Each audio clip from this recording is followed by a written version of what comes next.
Yes, hello. I'm audible there?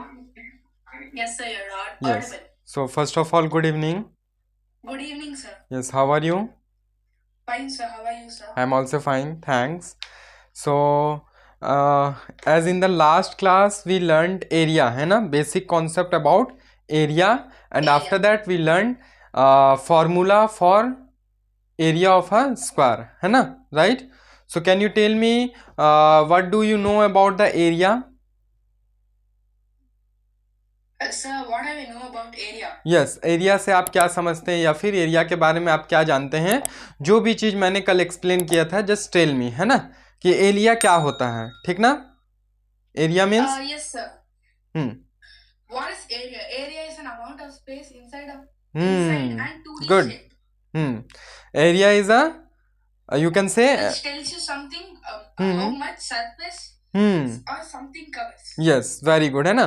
We can say that कि a surface in a plane covered by a closed figure, है ना? So that surface, the covered surface or enclosed surface will be known as the area of that closed figure. Is it clear? ये हमने पढ़ा था. उसके बाद हमने सीखा था कि एक छोटे छोटे स्क्वायर बॉक्सेस हैं, उनका हम एरियाज कैसे निकालते हैं. एरिया को हम यूनिट्स, स्क्वायर यूनिट में मेजर करते हैं, राइट? एरिया को हम लोग स्क्वायर यूनिट्स में मेजर कर सकते हैं. अगर यूनिट हमारा सेंटीमीटर है तो it will be square centimetre और सेंटीमीटर स्क्वायर. अगर यूनिट हमारा मीटर है so it will be square metre और मीटर स्क्वायर, है ना? इसी तरह ये सब हमने डिस्कस किया था, राइट? फिर इसके बाद हमने सीखा था कि how to find the area of a square, है ना? फिर हम एक स्क्वायर का कैसे एरिया निकालेंगे, ठीक है?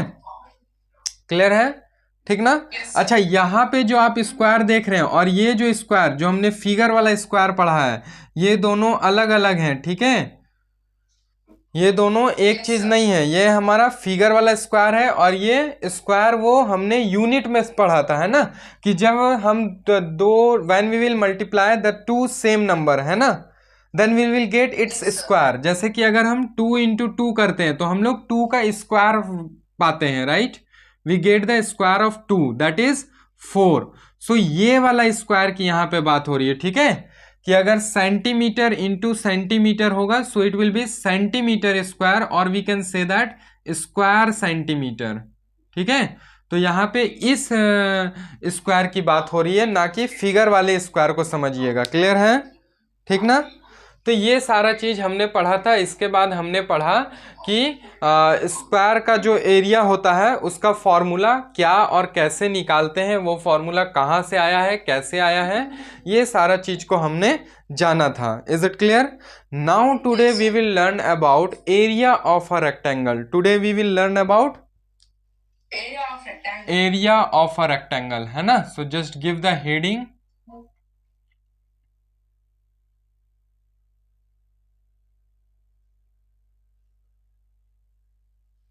हाँ, done. Area of a rectangle, ठीक है? हम एक रेक्टेंगल के एरिया को जानते हैं. अच्छा, before that I think you may already know about the properties of rectangle, right? आप रेक्टेंगल के प्रॉपर्टी के बारे में आप पहले से जानते हैं, है ना, कि rectangle is a closed figure whose opposite sides are yes, tell me. Closed. Rectangle Opposite is, sides are equal. yes, है ना? Rectangle is a figure, a closed figure whose opposite sides are equal, है ना? Here AB is equal to CD. Okay, यहाँ पे क्या होगा? AB CD के बराबर होगा and BC is equal to AD, है ना? BC is equal to Can AD. I tell, sir? हाँ, yes, tell me. Sir, I have read about triangles like in revision. Can I tell? हाँ, yes, tell me. Sir, I have learned some facts about it also. हाँ, okay, tell me. To make it more fun. Sir, a rectangle is a four-sided shape, a quadrilateral, which has a special property. Four right angles, all right angles are 90 degree. Opposite sides are equal. Top, bottom, left, right. Opposite sides are parallel. top bottom never meets, the left and right meets, and diagonals Okay. are equal. The two lines drawn from a corner to corner are in the same length. Diagonals bisect each other. They cut each other exactly in half. Exactly in half, ठीक है, okay, very good, बहुत बढ़िया। तो ये सारा चीज आपने कहाँ पे पढ़ा देव? सर ये सारी चीजें मैंने यूट्यूब पे देखा था। यूट्यूब पे देखा था, ओके, बहुत अच्छा है ना। तो ये जितना भी सारा चीज आपने बताया ये बहुत बढ़िया। इसमें से can you tell me what do you know about the diagonal? Diagonal के बारे में आप क्या जानते हैं और डायगोनल हम किसे कहते हैं? Sir diagonals. Yes sir diagonals के बारे में मुझे बहुत ज्यादा नहीं पता। लेकिन मुझे थोड़ा पता है। हाँ, tell me.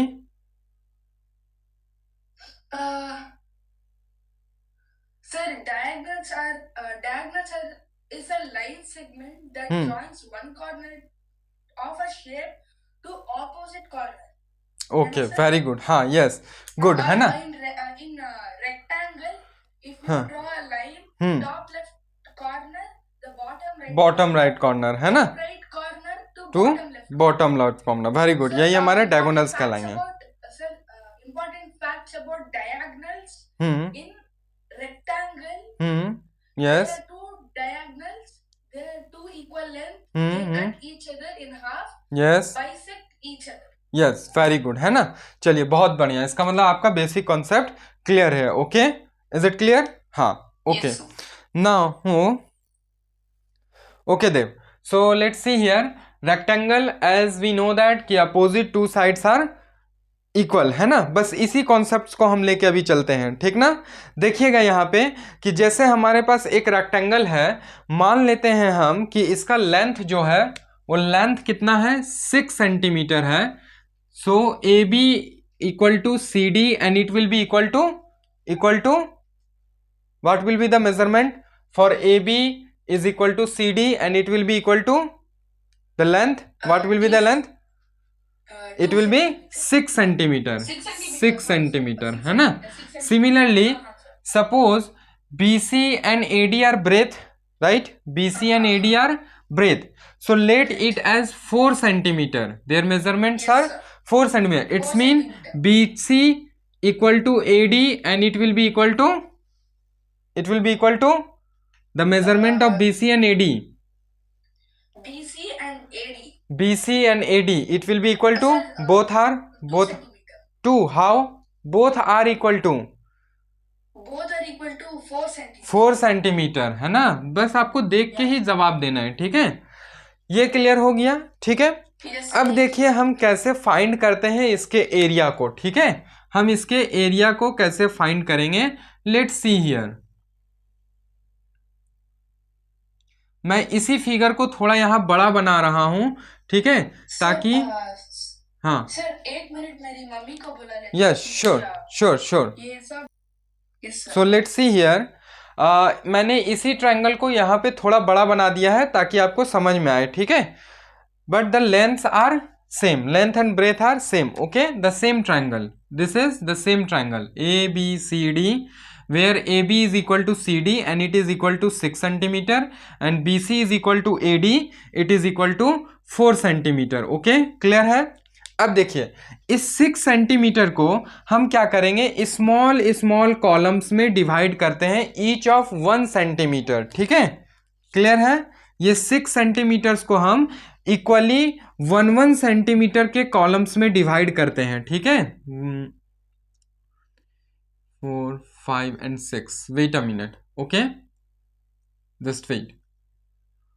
1, 2, 3, 4, 5 and 6, okay.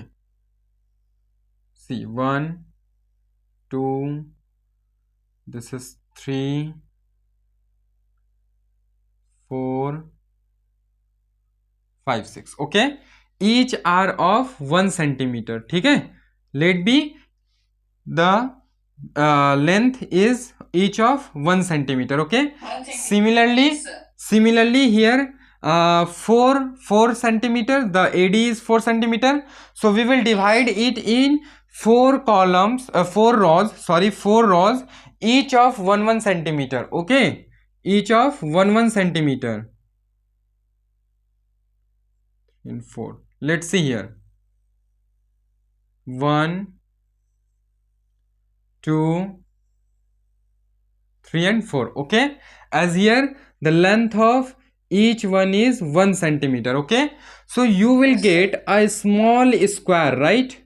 You will get a small square whose length is 1 centimeter and breadth is 1 centimeter, right? Clear है? ठीक ना? तो आपको यहाँ पे एक छोटा सा स्क्वायर मिलेगा, ऐसा बहुत सारा स्क्वायर मिलेगा, है ना? You will get many squares of each 1 centimeter length and breadth. Okay, is it clear? ठीक है? तो now we have to find the area of the rectangle. Okay, so we will write area of rectangle ABCD. It will be equal to, ये किसके बराबर होगा? So we can say that it will be equal to the number of the small squares, right? ये छोटे छोटे squares जितने number के होंगे वो उसके बराबर होगा कि नहीं? होगा ना? है ना? So here we will write number of small squares, है ना? Number of small squares. Okay, is it clear? Now as you can see here, how many there are how many numbers of small squares? There are how many small squares? So let's count it, है ना? They are 1, 2, 3, 4, 5, 6, 7, 8, 9, 10, 11, 12, no, 13, 14, 15, 16, 17, 18, 19, 20, 21, 22, 23 or 24. So there will be total 24 small squares. Okay, 24, not 23. It will be total 24 small squares. Okay, आप ऐसे भी कर सकते थे अगर आपको शॉर्ट में करना है तो 1, 2, 3, 4, 5, 6 एंड इधर साइड से टोटल 1, 2, 3, 4 है ना? तो 6 into 4 24. Okay, 6 and from this side it is 4, so it will be 6 into 4 24. Is it clear? There will be total 6 into 4 24 small squares. Okay, so the area will be, हमने कल सीखा था ना कि how to find the area of the small boxes और squares. तो अगर आप एक छोटे से बॉक्स का एरिया निकालेंगे तो side into side 1 into 1 centimetre square होंगे. सिमिलरली इस स्क्वायर का भी 1 सेंटीमीटर स्क्वायर, थर्ड स्क्वायर का भी 1 सेंटीमीटर स्क्वायर, 4 का भी 1 सेंटीमीटर स्क्वायर होगा कि नहीं? सो टोटल 24 स्क्वायर्स हैं, so it will be 24 centimetre square. होगा ना? क्लियर है?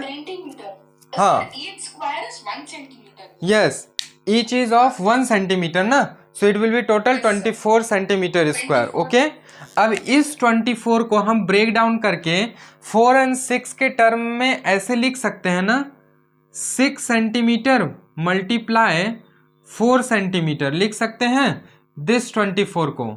ठीक है, इस 24 को हमने क्या ब्रेक डाउन कर दिया? 6 सेंटीमीटर एंड 4 सेंटीमीटर में कर सकते हैं ना. और यहाँ पे 6 सेंटीमीटर क्या है? Tell me. 6 centimetre is the length. हाँ, length of the rectangle. So here we will write length into multiply 4 centimetre is the 4 centimeter is the sir, 4 centimeter is the length. No, length is 6 centimeter. The longer side is known as length. The shorter side is known as breadth. So 4 centimeter को हम क्या लिख सकते हैं? breadth. 4 centimeter equals to breadth. breadth, है ना? So here we now get the formula of area of a rectangle. Is it clear? Yes, sir. It will be length into breadth. ठीक है, ये क्या होगा? Length into breath. एक और तरीका से मैं आपको बताता हूं. ठीक है, एक और तरीका से मैं आपको बताता हूं. जैसे कि कल हमने स्क्वायर में देखा था कि अगर एरिया हम निकालते हैं तो this is the side and this is the another side. Both sides और all sides are same. So area of square क्या होता था, area of square equal to side into side होता था, राइट, है ना। अब इस कॉन्सेप्ट के हेल्प से भी हम एरिया ऑफ रेक्टेंगल का फॉर्मूला निकाल सकते हैं। Let's see here how we can find और how we can derive the formula of. Sir मुझे नहीं सर, मुझे याद नहीं है। मैंने क्या कुछ तो कल बोला था, क्या मैंने एक बुक में सब नोट डाउन किया है। एरिया ऑफ रेक्टेंगल पता है सर। हाँ ओके ठीक है, वही तो है, लेंथ इनटू ब्रेथ। लेकिन हम यहाँ दिखा रहे हैं आपको कि ये फॉर्मूला आया कहाँ से, ठीक है, ये फॉर्मूला कैसे आया है, कैसे ड्राइव्ड हुआ है, ठीक है। तो ये तो हमने पहला कॉन्सेप्ट में समझा, फॉर्मूला से ही लर्न कर सकते हैं सर। यस, लेकिन वेट वेट जैसे कि अगर आप किसी चीज़ को डायरेक्ट लर्न कर लेंगे तो आपका कॉन्सेप्ट क्लियर नहीं होगा देव, है ना। किसी भी चीज़ के पीछे कॉन्सेप्ट छुपा रहता है, तो आप उस कॉन्सेप्ट को समझने का कोशिश कीजिए। मुझे अगर रहता तो मैं डायरेक्ट फार्मूला ही आपको लिखवा करके बोल देता कि लर्न कर लीजिए और हम इस पे क्वेश्चन बनाने लग जाते, राइट। लेकिन उससे क्या होता है कि आपका कॉन्सेप्ट क्लियर नहीं हो पाता, और जैसे जैसे आप हायर क्लास में जाते हैं तो आपका फिर कॉन्सेप्ट वीक हो जाता है। इस कारण से आपका सब्जेक्ट भी वीक हो जाएगा, जो मैथ सब्जेक्ट है फिर वो वीक हो जाएगा। तो मैं नहीं चाहता हूं कि आपका मैथ सब्जेक्ट वीक हो, इस कारण से मैं आपको कॉन्सेप्ट से पूरा ड्राइव करके बता रहा हूं कि फॉर्मूला आया कहाँ से, ठीक है, फॉर्मूला कैसे ड्राइव हुआ। क्योंकि आप जब फॉर्मूला को ड्राइव करने सीख जाएंगे, इट्स मीन आपका कॉन्सेप्ट क्लियर हो जाएगा, और कॉन्सेप्ट क्लियर हो गया तो आपको फिर ये लर्न करने का जरूरत नहीं पड़ेगा, ये आपके माइंड में फिट हो जाएगा फॉर लॉन्ग टाइम के लिए, है ना, लंबे समय के लिए, एकदम लाइफ टाइम के लिए आपके लिए ये आपके माइंड में फिट हो जाएगा। क्लियर है। इसलिए कुछ भी पढ़िए तो कॉन्सेप्ट क्लियर करके पढ़िए, ना कि उसको रट लीजिए, ना कि उसको लर्न कर लीजिए, ठीक है, कॉन्सेप्ट क्लियर करके पढ़िए। तो ये तो हमने पहला एक कॉन्सेप्ट पढ़ा जिससे हम लेंथ इंटू ब्रेथ जो फॉर्मूला है वो ड्राइव करके निकाल लिया, ठीक है। हमने कल एक फॉर्मूला पढ़ा था side into side for area of A square, है ना। अब हम इस फॉर्मूला के हेल्प से भी लेंथ एरिया ऑफ रेक्टेंगल हम निकाल सकते हैं। Let's see here how area of square के हेल्प से, इस फॉर्मूला के हेल्प से हम एरिया ऑफ रेक्टेंगल का फॉर्मूला को ड्राइव करेंगे, निकालेंगे, बनाएंगे। अगर मुझे एग्जांपल एग्जाम में मिला तो ऐसे ही फाइन नहीं, एग्जाम में तो आपको कौन सा, आपको सिर्फ क्वेश्चन सॉल्व करना है ना, आपको ये चीज थोड़ी ना करके दिखाना है। तो क्वेश्चन हम कैसे सॉल्व करेंगे वो ये सब के बाद हम बनाएंगे। सर, अगर आ गया ऐसे तो मुझे सब करना पड़ेगा, नहीं, नेम करके लेट्स सी, एग्जाम में कभी कॉन्सेप्ट पूछा जाता है, कॉन्सेप्ट से डायरेक्ट क्वेश्चंस नहीं रहते हैं ना, वो एप्लीकेशन बेस्ड क्वेश्चंस रहते हैं, ठीक है, कि आपको कॉन्सेप्ट क्लियर है, अब उस पर आपको बोल दिया जाएगा कि find the area of a rectangle whose length is 10 centimetre and breadth is 5 centimetre. ऐसे करके आपको फॉर क्वेश्चन दे देगा। तो क्वेश्चन में लेंथ आपको दे दिया, ब्रेथ दे दिया, फॉर्मूला पता है, put the value of length and breadth and find the answer. Okay, तो एग्जाम में वैसे होगा जो हम बताएंगे अभी सब, ठीक है। ओके, एक एक करके सब अभी हम बताएंगे, ठीक ना। पहले हम कॉन्सेप्ट क्लियर करने चाह रहे हैं आपका, ठीक है। ओके, तो हम अभी फॉर्मूला कहाँ से आया, कैसे आया, उस चीज को बता रहे हैं। Let's see here, area of square के जगह पे हम लिखेंगे एरिया ऑफ रेक्टेंगल। क्या लिखेंगे? एरिया ऑफ रेक्टेंगल, ठीक है। Now let's see here, area of square क्या था? साइड इंटू साइड, है ना। क्या था? Side into side. Let's see here Dev, sit straight and see here, side into side. एक साइड मैंने ये वाला लिया था ना, this one, you can say A B C D, ये लिया था, C D, the side C D, ये लिया था ना। यही साइड जिसे हम लेंथ कह रहे हैं, है ना, वही अगर यहाँ पे पी क्यू आर एस, ये अगर हमारा रेक्टेंगल है तो इसके लिए भी हम साइड इंटू साइड कहेंगे कि नहीं, है ना। लेकिन यहाँ क्या दोनों साइड रेक्टेंगल में सेम होते हैं? रेक्टेंगल में, wait a minute, okay, yes Dev, यहाँ पे स्क्वायर में ऑल साइड्स इक्वल होते हैं, है ना।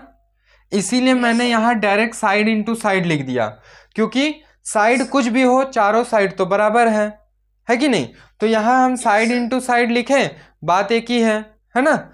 लेकिन यहाँ पे रेक्टेंगल में दो साइड अलग अलग होते हैं, जिस कारण से हम लॉन्गेस्ट साइड को लेंथ बोल देते हैं और शॉर्टेस्ट साइड को ब्रेथ बोल देते हैं, राइट।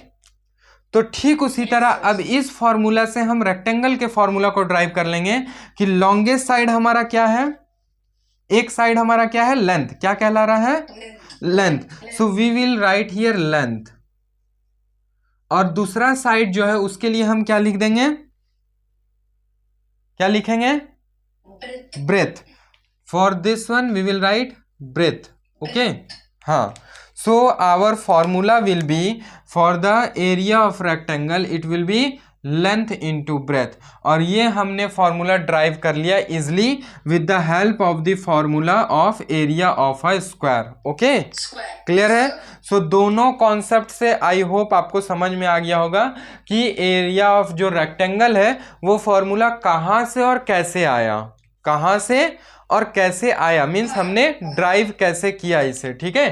तो ये पहला कॉन्सेप्ट से आया, और ये दूसरा एकदम इजी कि with the help of area of square, इस कॉन्सेप्ट के हेल्प से एरिया ऑफ रेक्टेंगल हमने निकाल लिया।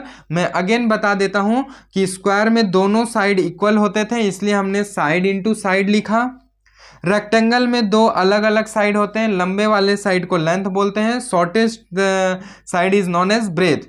सो हियर वन साइड जो यहाँ पे सी डी है वो यहाँ पे एस आर है ना, it is length, so we will write here length, and here it is B C, that is the another side, but it rectangle it is QR which is breadth. So in the place of the second one we will write breadth. So area of the rectangle will be length into breadth. Is it clear? Yes sir. Any doubt? No sir. Concept clear है? अगर कहीं भी जरा सा भी कोई भी doubt है you can ask me. Okay? Is it clear ना? हाँ. So first, हाँ, सब first note down it, okay. पहले यहां से यहां तक नोट डाउन कीजिए, देन और करके आप इसको भी नोट डाउन कर सकते हैं, ठीक है। क्लियर है। So please note down it. Yes sir. Okay, so let's see here now we will see for area of triangle, okay. Area of triangle, हाँ, area of a triangle.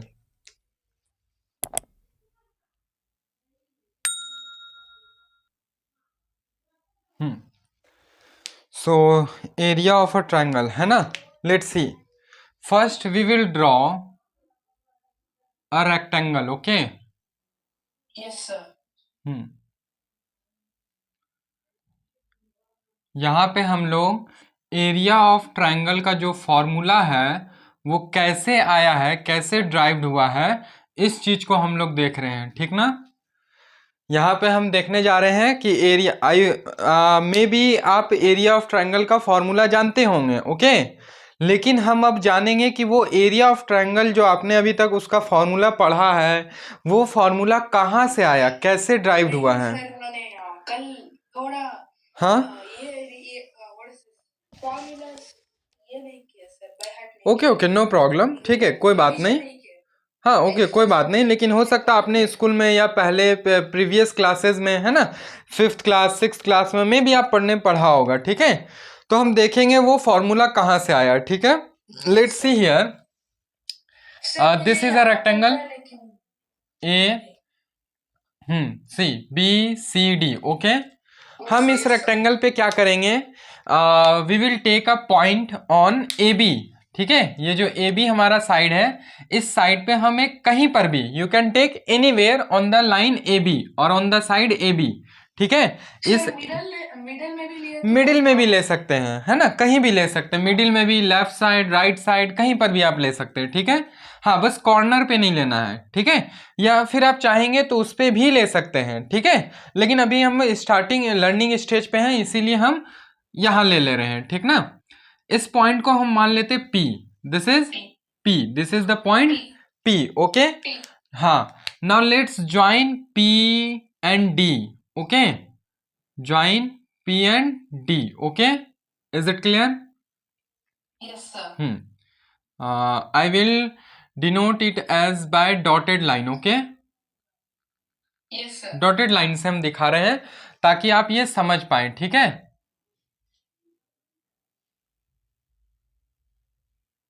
Okay, clear है? So as you can see PDC, PDC this forms a triangle, है ना? ये क्या बन रहा है? तो ये एक ट्राइंगल बन रहा है, आप देख रहे होंगे PDC, है ना? क्लियर है? Can you see it? दिख रहा है ना?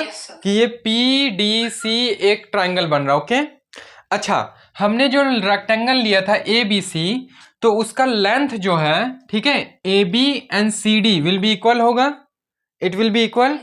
मान लेते हैं इसका लेंथ जो है वो B है, ठीक है, या फिर आप L लीजिए या B, आप जो भी ले सकते हैं, ठीक है, स्मॉल b हमने ले लिया, ठीक है, क्लियर है?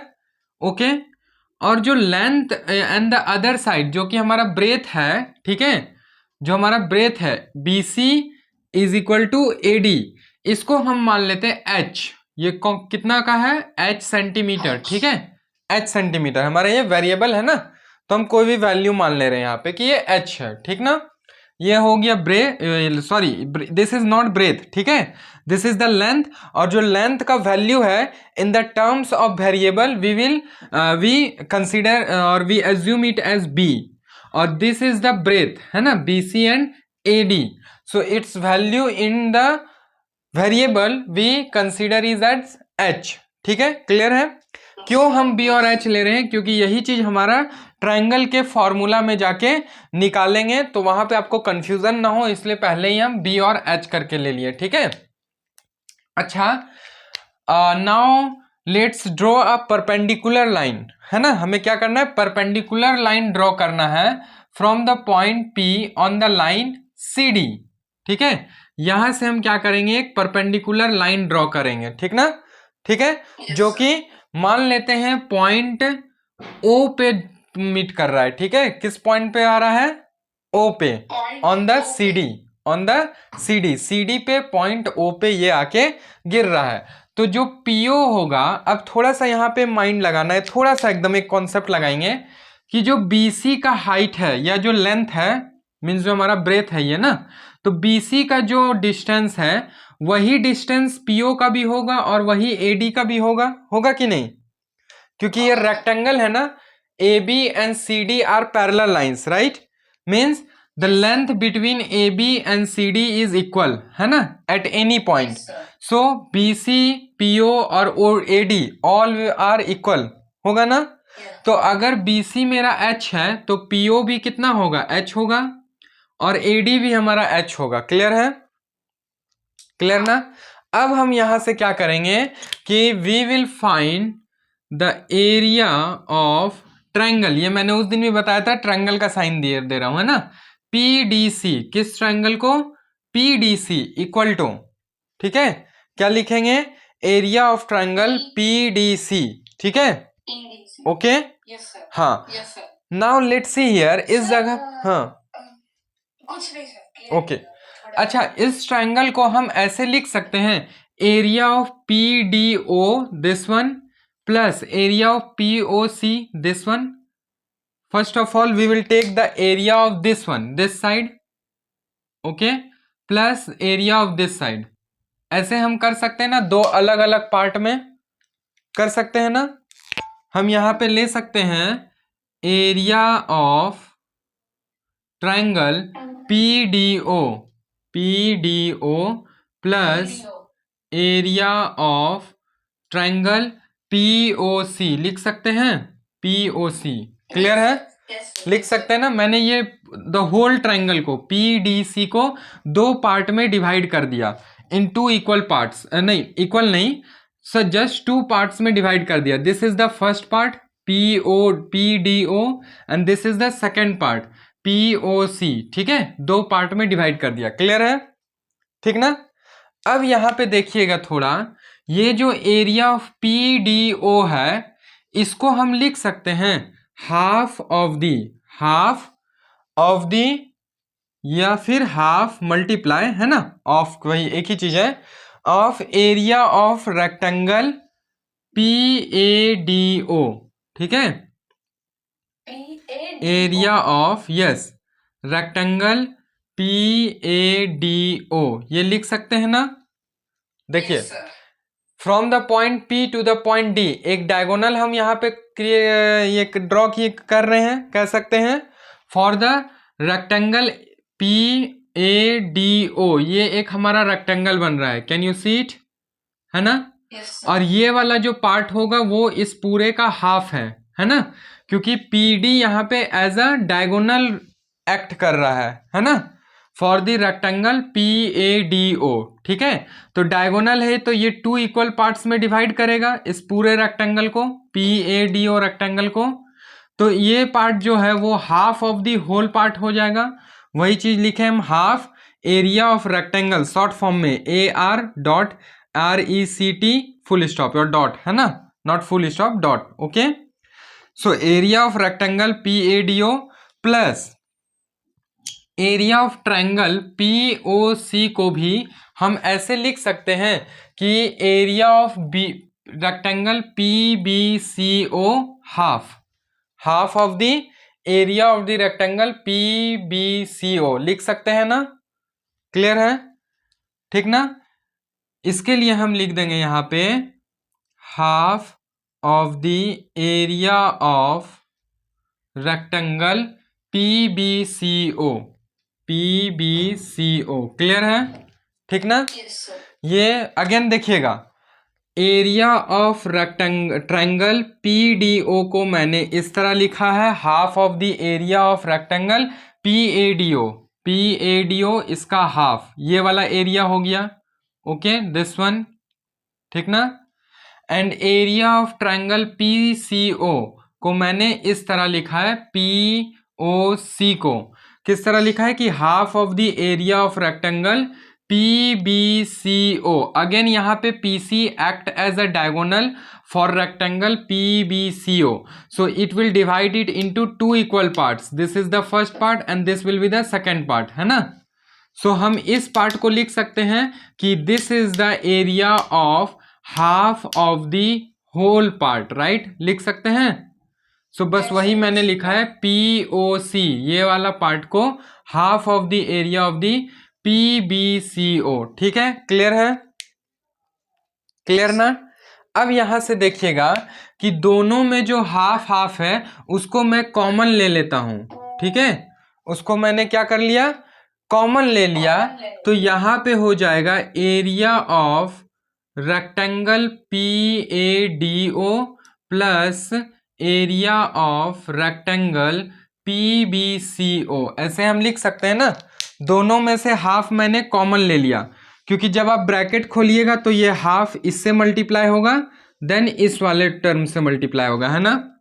So again you will get this term, this one, ठीक है। सो यहां से हाफ मैंने कॉमन ले लिया, तो ये बन गया area of rectangle PADO and this is area of rectangle PBCO। तो जब हम दोनों रेक्टेंगल का एरिया को प्लस कर देंगे, we will get the area of the bigger rectangle ABCD, ठीक है।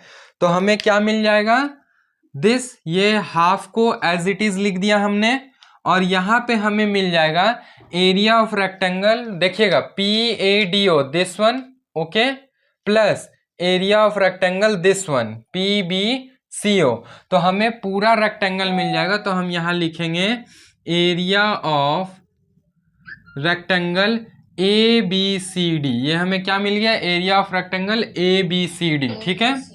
सो ये फिर क्या हो जाएगा, हाफ, और एरिया ऑफ रेक्टेंगल क्या होता है, half into area of rectangle क्या होता है, लेंथ इंटू ब्रेथ। अभी जस्ट हमने पढ़ा था ना, लेंथ को मैंने B माना है, लेंथ को मैंने क्या माना है, B। So here I write B into height, length into breadth, और ब्रेथ जो है उसको मैंने H माना है, ठीक है। So it will be H। Now as you can see कि area of triangle PDC will be half into base into height, okay. So ये हमने ड्राइव कर लिया कि ये फॉर्मूला जो कि एरिया ऑफ ट्रायंगल है वो कहाँ से आया, कैसे आया, ठीक है। तो एरिया ऑफ जो ट्रायंगल है वो इस तरह से आया, क्लियर है, ठीक ना। हमने एरिया ऑफ रेक्टेंगल पढ़ा, उसका कॉन्सेप्ट क्लियर किया और उसके हेल्प से हम लोग एरिया ऑफ ट्रायंगल निकाल दिए। ठीक है, तो अब क्या है, अब आप फॉर्मूला को रटिएगा नहीं, आप फॉर्मूला को लर्न नहीं कीजिएगा, अब आप फॉर्मूला को समझिएगा कि ये फॉर्मूला कैसे आया और कहाँ से आया। सिर्फ रट लेने से नहीं होगा कि area of half into base into height क्यों होता है half into base into height, why the area of triangle is half into base into height. So this is the reason for area of triangle half into base into height. Is it clear? अब ऐसे करके concept आपको clear करना है और इसी चीज को हम अब स्टैंडर्ड फॉर्म में लिख देंगे।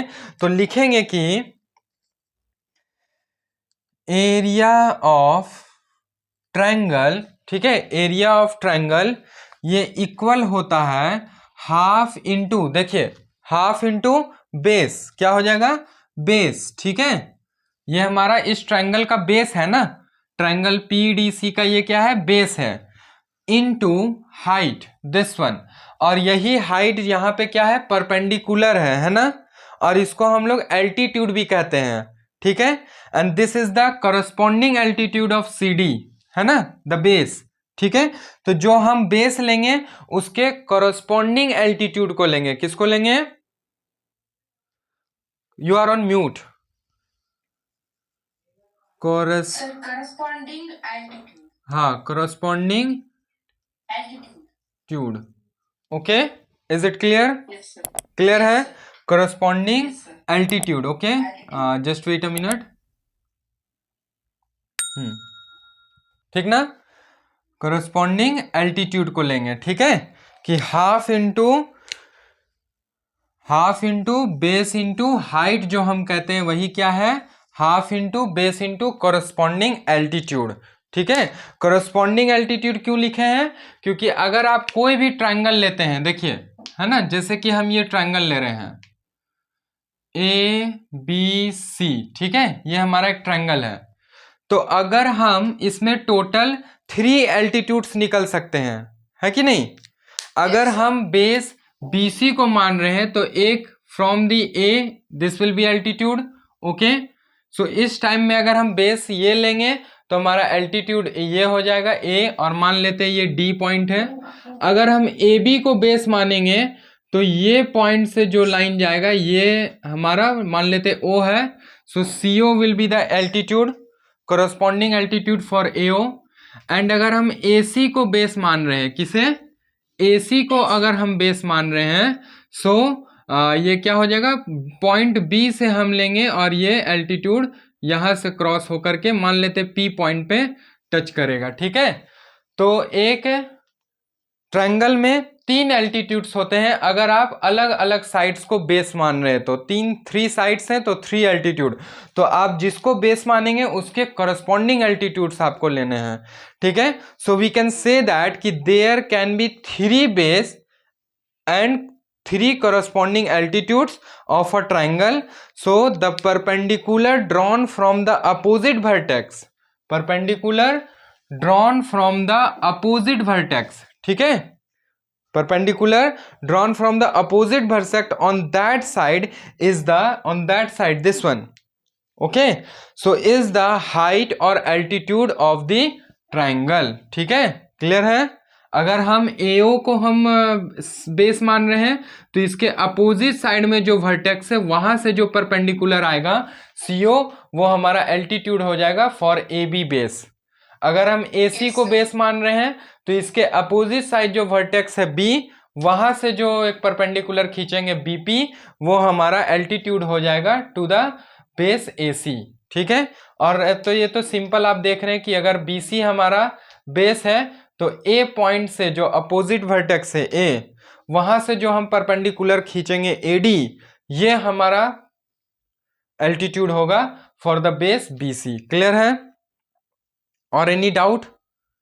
सो if you want to note down this statement you can note down कि there can be 3 base and 3 corresponding altitudes of a triangle, okay, the perpendicular drawn from the opposite vertex on the side, on that side is the height or altitude of the triangle। is it clear? clear है, ठीक ना? yes sir, और any doubt? no doubt So note down it. Okay? Yes. sir. Thanks. Chocolate. अच्छा Dev, let's see here. Yes, sir. मैंने जो वो point बताया था 3 एल्टीट्यूड्स एंड 3 बेस वाला, ठीक है, सो उसको भी आप नोट करके नोट डाउन कर लीजिए. ठीक है, हो सकता है एग्जाम में क्वेश्चन यहाँ से आ जाए. हाँ, sir. ठीक हाँ, है, sir. अगर क्वेश्चन को घुमा के पूछेगा तो नोट डाउन कर लीजिए, है ना, वो लिख सकते हैं. But just wait a minute, पहले मैं लिख देता हूँ. समझा तो दिया ही हूँ, फिर से समझा देता हूँ और फिर आप लिखिएगा. ठीक है, तो we can say that there can be how many base? There can be, yes, tell me how many base in a triangle? In a triangle, yes, tell me. Sir? In a triangle, Yes, sir. है ना, there can be how many base? Sir, in a triangle, triangles, any of the triangles, 3 sides can serve. 3 sides, है ना. So we can say that how many base? उसी sides को जब हम base कहेंगे तो कितने base हो सकते हैं? 3 bases. 3 base. So in a triangle there can be 3 bases, है ना, 3 bases. Okay, and how many corresponding ये altitudes? 2. 3 बेस तो 3 एल्टीट्यूड्स अपोजिट वर्टेक्सेस से जो भी परपेंडिकुलर आएगा, है ना, and 3 corresponding 3 what we will say 3 corresponding altitude, है ना, altitudes. Is it clear? So in a triangle there can be 3 base and 3 altitudes. Okay, mean we can say that the perpendicular drawn from the, है ना, the perpendicular drawn from the opposite, what we will say, drawn from the opposite vertex, है ना, vertex. Yes, sir. On that side, ठीक है, on that side. Okay, is the height, इसको हम height भी कह सकते हैं और एल्टीट्यूड, है ना, और Yes, sir. Altitude of the triangle. Clear है? क्लियर है ना. देखिए इस चीज को समझिएगा. Suppose this is the triangle, मैं अलग अलग बना के आपको समझाता हूं. ठीक है, मैं क्या करता हूं, अलग अलग आप करके आपको समझाता हूं. ठीक ना. देखिए this is the triangle A B C. Same वही ट्राइंगल को मैं अगेन ड्रॉ किया, ए बी सी, और अगेन मैं ड्रॉ किया, 3 टाइम्स ड्रॉ किया. ठीक है, अगर हम बी सी को बेस मान रहे हैं, ठीक है, तो इसके अपोजिट वर्टेक्स कह रहा है ना, 3, there can be 3 base. A triangle has 3 base. एक तो पहला हो गया ए बी, बी सी और ए सी. ठीक है, 3 बेसेस होंगे, 3 साइड्स तो 3 बेस, एंड 3 करस्पॉन्डिंग एल्टीट्यूड्स, और 3 क्या होते हैं, करस्पॉन्डिंग एल्टीट्यूड्स. ठीक है, कहने का मतलब जो परपेंडिकुलर होगा, perpendicular line drawn from the opposite vertex, कहां से होगा, drawn from the opposite vertex. मतलब अगर ये बेस है बी सी तो इसका वर्टेक्स क्या हो गया, अपोजिट वर्टेक्स ए हो गया. तो यहां से जो हम परपेंडिकुलर ड्रॉ करेंगे, ठीक है, ऑन दैट साइड, उस साइड पे, कौन से साइड, बीसी साइड पे. ठीक है, तो यही हमारा एल्टीट्यूड कहलाएगा, इज द हाइट. ये क्या कहलाएगा, हाइट या फिर एल्टीट्यूड. क्लियर है? क्लियर ना. अगर हम बेस ए बी को मान रहे हैं, बेस अगर हम ए बी को मान रहे हैं, मैं इसी चीज को यहां पे दिखा रहा हूं ताकि अगर कंफ्यूजन ना हो. सब में अगर एक ही ट्रायंगल पे दिखा देंगे तो कंफ्यूजन हो जाएगा. तो ए बी को अगर हम बेस मान रहे हैं तो इसके अपोजिट वर्टेक्स सी हो गए. यहां से जो हम परपेंडिकुलर ड्रॉ करेंगे, ठीक है, यहाँ से जो हम परपेंडिकुलर ड्रॉ करेंगे ऑन दैट बेस, मतलब ए बी पे, तो ये जो हमारा सी और जो मान लेते हैं ये पॉइंट डी है, ठीक है, तो ये सी डी हमारा एल्टीट्यूड कहलाएगा, ठीक ना। सिमिलरली यहाँ पर भी अगर हम ए सी को बेस मान रहे हैं, किसको बेस मान रहे हैं, ए सी को, तो इसके अपोजिट वर्टेक्स बी हो गया, मीन्स यहाँ से जो परपेंडिकुलर ड्रॉ होगा वो क्या कहला जाएगा, मान लीजिए बी डी, ठीक है, तो B D will be the height और एल्टीट्यूड, ठीक ना। तो ये हम कह सकते हैं कि एक ट्राइंगल में 3 अलग अलग साइड्स होते हैं, ठीक है, 3 अलग अलग साइड्स हुए, और उसके अपोजिट वर्टेक्स जो हैं वहां से जो परपेंडिकुलर ड्रॉ होगा उसको हम लोग हाइट या फिर एल्टीट्यूड ऑफ द ट्रायंगल बोलेंगे। इज इट क्लियर और any doubt? No doubt, no ना, ठीक है। No, sir. So for today that's all. Tomorrow we will learn to find the area of a right triangle, ठीक है, and after that we will learn area of a parallelogram, okay, and after that we will move towards the examples related to this one, or we will solve the question related to these concepts. Is it clear? हम साथ में भी बना सकते थे, लेकिन पहले हमें कॉन्सेप्ट्स को समझना है, ठीक है, क्लियर है, ठीक ना। So first note down it, okay जी, thank you. Thank you, sir.